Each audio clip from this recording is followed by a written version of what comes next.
Humanity's first encounter with extraterrestrial life began like a whisper on the wind. An inexplicable signal was detected in space, a low-frequency pulse that radiated from a source far beyond the solar system. It was something that had never been seen before. The signal persisted for days, then weeks, baffling scientists who worked around the clock to decode it. Theories emerged, ranging from interstellar distress calls to encrypted messages, but nothing could have prepared the world for what came next. On an ordinary Tuesday morning, without warning, a massive alien ship appeared in Earth's orbit. It hung above the Atlantic Ocean, a sleek silver vessel that shimmered like liquid mercury. The world froze in place as the news spread like wildfire. Media outlets broadcasted live footage of the craft. Governments scrambled to respond, and conspiracy theorists ran wild. But amid the chaos, one question stood out. Were they friend or foe? As days passed, the ship remained silent, unmoving, watching. Then, after a tense week of waiting, the ship descended toward Earth, touching down on the outskirts of New York City near an isolated research facility. A crowd of onlookers gathered in the distance, barely held back by military forces. The world held its breath as the doors of the craft slid open with a hiss, revealing a lone figure. She stepped out, her slender form wrapped in shimmering holographic robes that flickered in the sunlight. Her skin was a pale, iridescent lilac, and her wide, almond-shaped eyes were jet black, giving her an otherworldly appearance. Two delicate tendrils extended from her head, twitching like antennae as they absorbed the new environment. She stood barely 5 feet tall, but carried an air of authority that made everyone present feel small. This was Isa, an emissary from the distant star system of Arcadia, sent to study Earth and its inhabitants. She was no conqueror or invader, at least that's what she claimed. Isa had come for one purpose, to observe. "Greetings, humans!" Her voice echoed inside the minds of those present, though her lips never moved. She communicated telepathically, her thoughts flowing smoothly into their consciousness. "I come in peace, on a mission of understanding." The telepathy was disorienting, but there was no malice in her words, only a detached curiosity. Among those tasked with welcoming her was Dr. Ethan Brooks, a 36-year-old biologist chosen for his expertise in human anatomy and genetics. Ethan was a straightforward, logical man, not easily fazed, but standing before an alien being who communicated directly into his mind? That was something even he wasn't fully prepared for. As Isa's guide and liaison, Ethan was responsible for showing her the intricacies of human life, particularly its biology and evolutionary development. From the moment they met, he felt as though she was analyzing every fiber of his being, cataloging his movements, his mannerisms, his thoughts. He had no idea just how deep her curiosity ran, or what unsettling questions she would soon ask. Isa was an enigma. Her methods of communication, her technology, and her very presence were all impossibly advanced. Every day she spent hours absorbing information about Earth, our ecosystems, societies, and the delicate balance of life. She rarely spoke outside of their formal discussions, preferring to observe in silence, her black eyes always scanning, always calculating. Ethan had grown accustomed to her quiet intensity, but one topic kept surfacing in their conversations: human reproduction. At first, it was innocent enough. Isa asked about genetics, DNA, and the role of natural selection in shaping humanity. These were questions Ethan had expected, and he answered them in detail, explaining the mechanics of cellular division, the complexities of human evolution, and the biological advantages of sexual reproduction.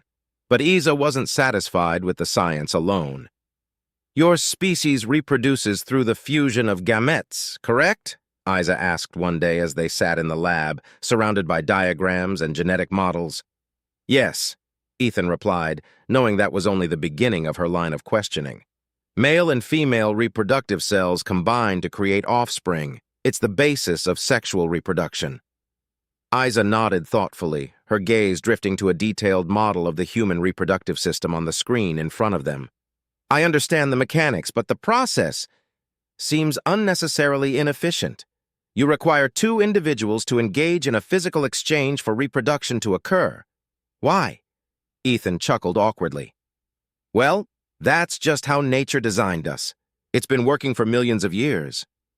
Isa's brow furrowed. But it is dangerous, inefficient, and prone to error. You risk disease, injury, and even death during childbirth. Why has your species not evolved beyond such a primitive system? Ethan's smile faded. He could see this conversation was about to take a turn. It's not just about efficiency, he began cautiously. For humans, reproduction isn't purely about survival. There's more to it. Emotional connection. Intimacy. Isa's black eyes fixed on him, unblinking. Emotional connection? Intimacy? What role do such irrational factors play in the propagation of your species? Well, Ethan said, feeling slightly uncomfortable under her intense scrutiny. Humans form bonds with one another. It's not just a biological act.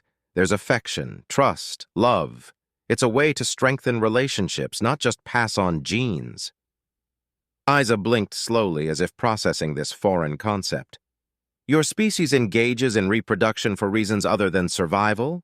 That sounds inefficient and prone to errors. Ethan rubbed the back of his neck, realizing how bizarre this must sound to an alien with no concept of human emotion. Yeah, it might seem that way from an outsider's perspective, but it works for us. There's more to life than just efficiency. Isa's lips pressed into a thin line. On Arcadia, reproduction is handled with precision, genetic material is exchanged through energy transfer, and offspring are grown in controlled environments. There is no risk, no physical contact, no emotional entanglements. The process is flawless. Ethan couldn't help but laugh. That sounds sterile, cold.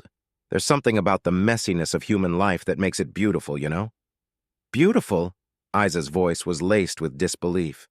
You consider this process, this merging of flesh and fluids, beautiful?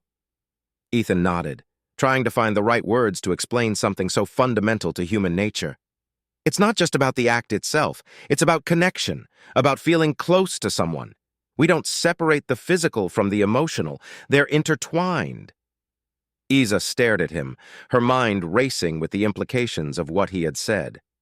For a long moment, she said nothing, her expression unreadable. This is not what I expected, she finally whispered, her voice tinged with something close to unease. In the days following their conversation about reproduction, Isa grew distant, her once incessant questioning reduced to brief, cold inquiries.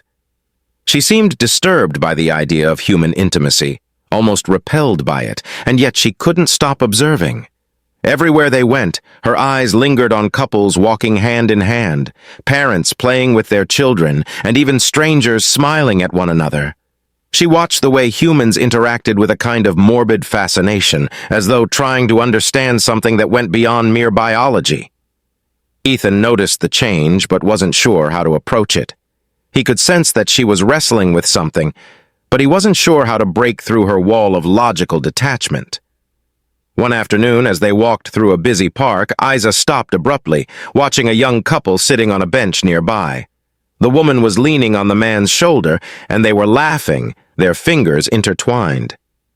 They are not mating, Isa stated flatly, her gaze never leaving the couple. No, Ethan said, a bit thrown by her bluntness. They're just spending time together. People in relationships do that. Relationships, Isa echoed, her voice sharp. Is this also part of the human reproductive strategy? Ethan shook his head, smiling despite the awkwardness. No, it's not about reproduction. It's about companionship, about sharing life with someone you care about. Isa turned to him, her eyes narrowing. Why do you complicate such a simple process? Why do humans attach so much meaning to these interactions? It's just who we are, Ethan replied with a shrug. We're emotional creatures. We form bonds, we fall in love. It's part of what makes us human. Isa stared at him, clearly unsettled by his words. This emotional entanglement? It clouds your judgment. It leads to inefficiencies. Maybe, Ethan conceded. But those inefficiencies are what make life worth living. Without them, we'd just be machines. For the first time since their meeting, Isa seemed truly shaken. Her mind was a whirlwind of conflicting thoughts. How could a species so advanced in some ways still rely on such primitive methods for something as important as reproduction? How could emotions, irrational, unpredictable emotions be central to human existence? She didn't understand, and she hated that she didn't understand.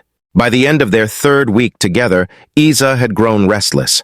Her observations had led her to one inescapable conclusion. She could not fully understand humanity without experiencing their most fundamental drive: connection. Not just the biological mechanics of reproduction, but the emotional bonds that humans seem to value above all else. One evening, after a long day of study, Isa approached Ethan with an unexpected request. "I wish to experience the connection you spoke of." Ethan blinked, taken aback. "What do you mean?" "I want to feel the bond you describe between humans, the emotional connection. You said it's not just physical, it's something deeper. I wish to understand it." Ethan's heart raced. He wasn't sure if she understood the weight of what she was asking. "Isa, that's not something you can just study. It's something that happens naturally between people who care about each other." She frowned, her frustration evident. "But I do care about understanding. I must experience it to learn. You said it requires trust. I trust you, Dr. Brooks." Ethan felt a strange pang in his chest.